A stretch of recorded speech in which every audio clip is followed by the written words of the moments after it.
This video lesson is for Cycle 3, Week 1, ages 7 to 9.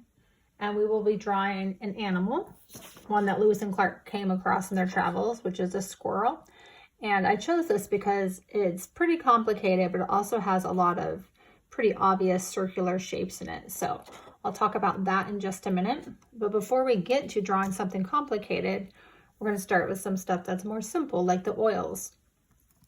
Each student will get one of these pieces of paper, and one of the most helpful things on it is that it tells you each part of the oils and tells you what it means, so that the students can learn it in class, but also it can go home and parents can understand what these concepts mean if they have not heard about them already. So the students will have their own paper and a pencil, and they will be doing examples in each one, and you will walk them through what O, I, L, and S stand for. The only one that I'm going to talk about today is O, which stands for circles. And that's because most students, of course, know that a circle is a round shape and it has a beginning and an end. It's completely enclosed. But when we talk about the concept of oils as it pertains to drawing, our concept of circle is going to be much broader than that. It's going to be any shape that begins and ends at the same point. So this even would be considered in the circle family, and they would draw examples of that here. Even something like this, because it begins and ends and creates a circle type shape, would be in that family. The difference would be something like this that begins and ends in a different place, and that would be a line. So especially for today's assignment, we want to really make sure the students understand that for oils, circles can encompass a lot of different things beyond just that. After you've talked about the different concepts and they practice some on their paper, then they will get a blank piece of drawing paper, and you will put the image up on the board. Now, I know that a lot of your students are probably going to get a little freaked out with such a difficult image, and that's kind of part of this concept, is how do we take something that's really challenging and simplify it, and then be able to draw it and draw it correctly. So I'm going to also have on my whiteboard a rectangle. And just like the students, I will have this space with which I need to keep my drawing. So it kind of helps the students see how I'm going to place that same drawing on my paper, just like they will on theirs. Now, when I first started teaching this to some students, they got totally frustrated because they had no idea why I was starting to talk about circles when we're drawing a squirrel. So I noticed that I had to first really lay out what the whole process was, so they didn't start adding details before we found all the circles and layered the components together. So trying to show them the process ahead of time might help them stay on track and not get frustrated with something that seems at first to not make a lot of sense. The first step is to look at the squirrel and ask the students, where do they see circle type shapes in this? The first answer will probably be the eye, because that seems to be the most circle-like shape. But we also want them to think beyond just that. Maybe they can begin to see that this is like a circle here. The head is like a circle there. And then especially the body here creates a circle.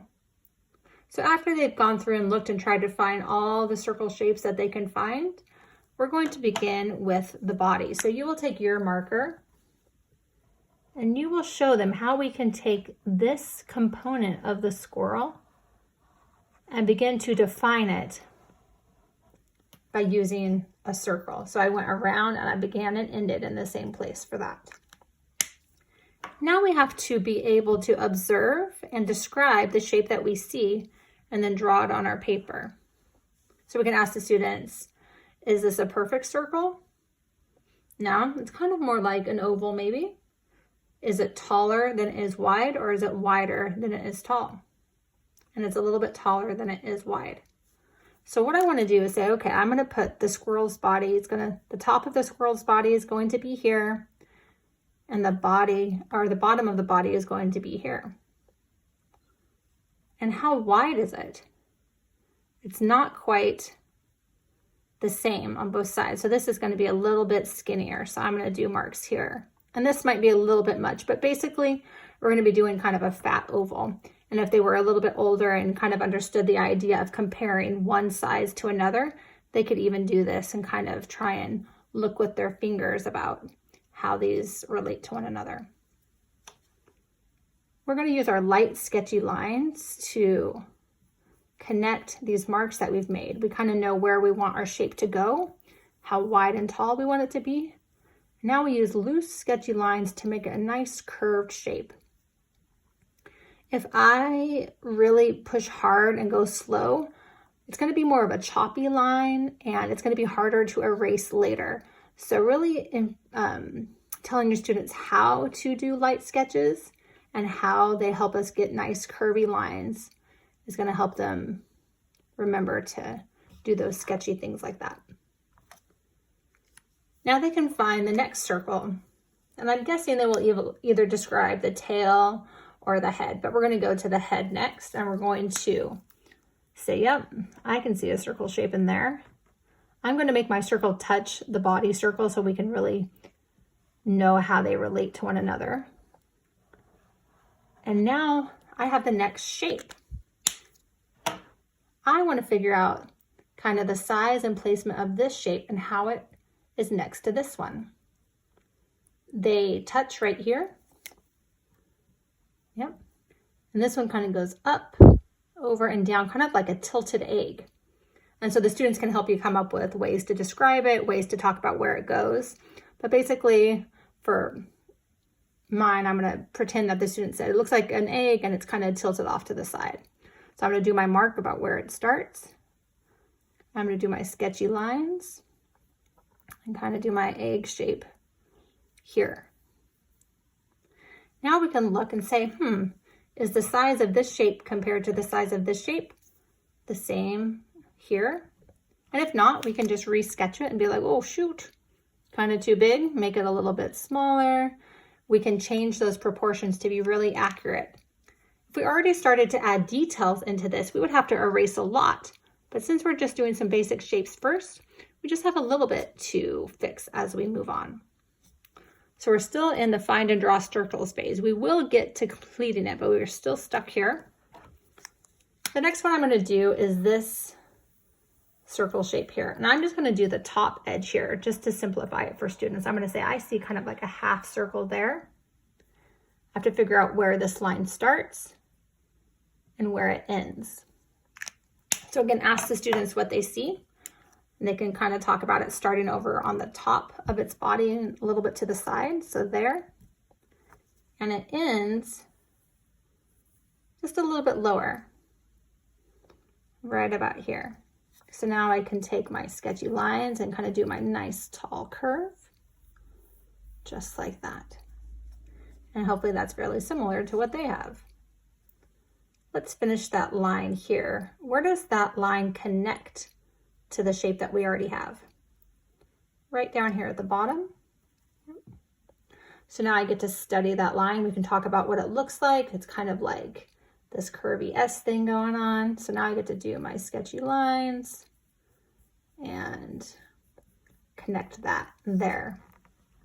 So if they haven't seen it yet, hopefully they can start to see this squirrel shape happening because we're doing really simple building blocks and adding to the basic shape in the center. And so you'll keep going with the students, asking them to find and hunt for other circular shapes. So I'm going to do this arm right here. We would also be able to say, yep, there's a circle shape there. This could be either one long oval shape, or you could say it's a smaller one and then a slightly bigger one on the end, however your students choose to observe and find that. And then you would walk them through, yep, like this shape touches our head shape and it goes down there and it's kind of like a triangle that's close to the chin. So we want to talk about where things begin and end, and this shape is smaller than this one. I'll make sure that's smaller. And it's really all about sizes and placement at this point. And so help the students and go step by step with how to find and place these things on our paper. Probably also going to find that there's a circle here. right? It goes around and it touches just where this shape is. So I'm going to go around, bring it over and touch where that shape is. Now we have the basic squirrel body. Now we get to complete this outline.